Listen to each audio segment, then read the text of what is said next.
Hi friends, எல்லோரும் எப்படி இருக்கீங்க? வெல்கம் டு சங்கரி சமையல். இன்றைக்கி இட்லி அரிசி புதுசாக ஒன்று ட்ரை பண்ணேன். ஸோ அதான் உங்களோட ஷேர் பண்ணலான்னு பார்த்தேன். இட்லி தோசை ரெண்டுமே சூப்பராக வந்துச்சு. அமேசானில் தான் நான் இந்த ரைஸ் ஆர்டர் பண்ணியிருந்தேன், 5 kg பேக்கெட்டை. கண்டிப்பாக ட்ரை பண்ணுங்கள். இங்கே மும்பையில் வந்து எனக்கு ரைஸ் வந்து ஒன்று ஒன்றா ட்ரை பண்ணேன், சரியாக இல்லை, இட்லி சரியாகவே வரல. ஸோ அதனால் நம்ம அமேசான்லேயே போயிடுவோம், நம்ம சவுத் சைடு அரிசியை ட்ரை பண்ணலாம் அப்படின்னு சொல்லிவிட்டு நான் இது 5 kg பேக்கெட் வாங்கி 4 கப் அரிசி எடுத்துக்கிட்டேன். நான் 6 to 8 hours ஊற வைக்கணும். உளுந்து வந்து நான் பிக் பாஸ்கெட்லேயே எப்போதும் போல் வாங்கிட்டேன். உளுந்து நல்லா தான் இருக்கும், உருட்டு உளுந்து. இது வந்து 1 கப்பு உளுந்து, 1 கப்பு இட்லி அரிசி 4 கப்பு. வெந்தயம் வந்து ஒரு ஸ்பூனோ 2 ஸ்பூனோ சேர்த்துக்கோங்க. இது 1/2 கிலோ பேக்கெட்டு 105 ரூபா. இது வந்து 2 to 3 hours ஊறினா போதும். 2 hours ஊறினா போதும். உளுந்து ரொம்ப ஊற தேவையில்லை. ரொம்ப ஊறினாலும் ஒரு மாதிரி இட்லி சப்பையாக வந்துடும். ரெண்டுமே வந்து ஊறி ரெடியாக இருக்குது. ஏற்கனவே இருக்கிற உளுந்தை யூஸ் பண்ணிவிட்டு நான் அப்புறம் தான் புது உளுந்து கொட்டி வைப்பேன். அப்போ தான் ஃப்ரெஷ்ஷாக இருக்கும், பூச்சி வராமல். அதனால் நான் மிக்சிலேயே பாஷ் அப்படின்னு சொல்லி ஒரு மிக்ஸி இது. ஹஸ்பண்ட் வந்து அமேசானில் ஆர்டர் பண்ணி ரிவ்யூஸ்லாம் பார்த்து ஆர்டர் பண்ணாங்க. நல்லாயிருக்கு, சூப்பராக ஸ்பீடாக அரைக்கும் ரொம்ப. இந்த கிளிப்பை நான் எதுக்கு மாட்டுறேன்னா, அந்த இட்லி அரைக்கும் போது தள்ளி விடுவோம் இல்லையா, அந்த எஃபெக்ட் கொடுக்கும் நமக்கு, தள்ளி விடும். ஸோ அந்த கிளிப்பை மாட்டிட்டு இந்த லிட்டு வழியாக நம்ம தண்ணி வேணால் ஊற்றிக்கலாம். இந்த மூடி வச்ச உடனே 4 கிளிப்பு இருக்கும் இதில். ஸோ க்ரிப்பாக இருக்கும், சேஃப்டியாக இருக்கும். 4 கிளிப்பையும் போட்டுட்டு அப்புறமா நம்ம அரைக்க ஆரம்பிக்கலாம். ஏன்னா ரொம்ப ஸ்பீடாக அரைக்கும் இந்த மிக்ஸி, அதனால் ஃபாஸ்ட்டாக முடிஞ்சிடும். சட்னினாலும் அப்படி தான். ஃபஸ்ட்டு வந்து நம்ம உளுந்து அரைச்சிக்கலாம்.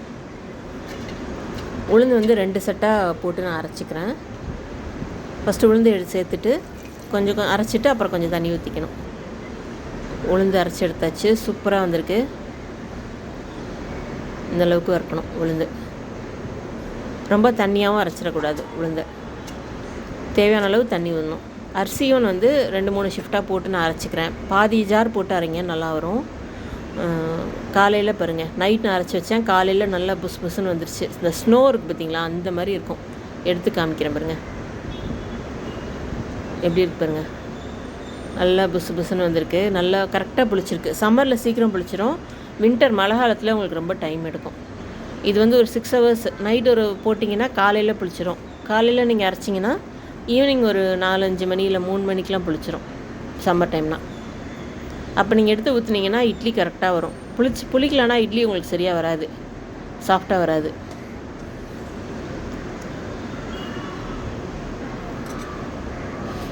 கல் உப்பு போடுங்க கடைசியாக. அரிசி முடியும் போது கல் உப்பு. இப்போ 4 ஸ்பூனு அரிசினா, 4 கப் அரிசினா 1 கப்பு உளுந்துனா 5 ஸ்பூனு கல் உப்பு போட்டு கடைசியாக அரைச்சி முடிச்சிடணும்.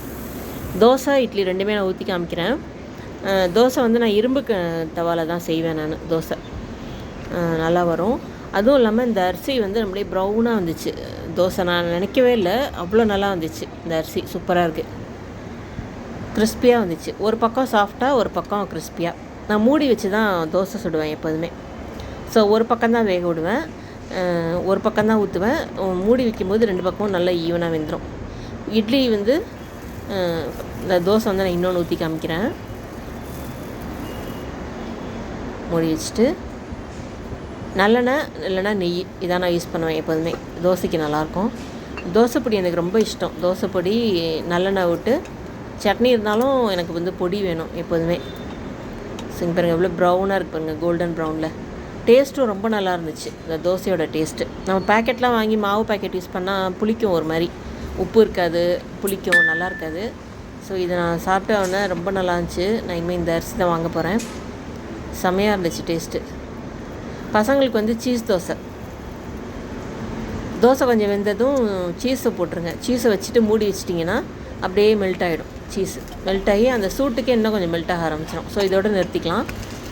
இங்கே எப்படி அட்டகாசமாக இருக்குது பாருங்கள், கலர் நல்லா ப்ரௌனாக வந்திருக்கு. இட்லி வந்து ஒரு செட்டு மட்டும் வச்சு காமிக்கிறேன். இந்த மாதிரி கடாயில் வச்சிடலாம், கொஞ்சமாக வைக்கிறா இருந்தால் கடாயில் வச்சு ஒரு ஸ்டாண்டு வச்சு ஓட்டை பிளேட் வச்சிடலாம். ஒரே ஒரு செட்டு நான் உங்களுக்காக வச்சு காமிக்கிறேன். இது வந்து 10 நிமிஷத்துக்கு மேலே வேகக்கூடாது. இட்லி எப்படி புஷ்ஷுன்னு வந்திருக்கு பாருங்கள். நீங்கள் ஊற்றுறதுக்கும் வேகிறதுக்கும் மேலே வந்துடும், புஷ்ஷுன்னு வந்துடும் மேலே. ஸோ பாதி தான் ஊற்றணும் நீங்கள் மாவு. நல்லா 10 நிமிஷத்துக்கு மேலே வச்சிங்கன்னா ரொம்ப கெட்டியாகிடும் இட்லி, கல் மாதிரி ஆகிடும். அதே சமயத்தில் 5 நிமிஷம் கம்மியாக வச்சாலும் வேகாது. கரெக்டாக 10 நிமிஷம். இட்லி மாவு ரொம்ப தண்ணியாக இருக்கக்கூடாது, வேக லேட் ஆகும். தண்ணியாகவும் இருக்கக்கூடாது, கெட்டியாகவும் இருக்கக்கூடாது இட்லி மாவு. அது உங்களுக்கு போக போக பழக்கத்தில் தான் வர்றது தான் அது. தண்ணியில் ஸ்பூனை விட்டு நீங்கள் எடுங்க, ஒட்டாமல் வரும். பாருங்கள், அமுத்தி காமிக்கிறேன். இட்லி எவ்வளோ சாஃப்டாக இருக்குது பாருங்கள்.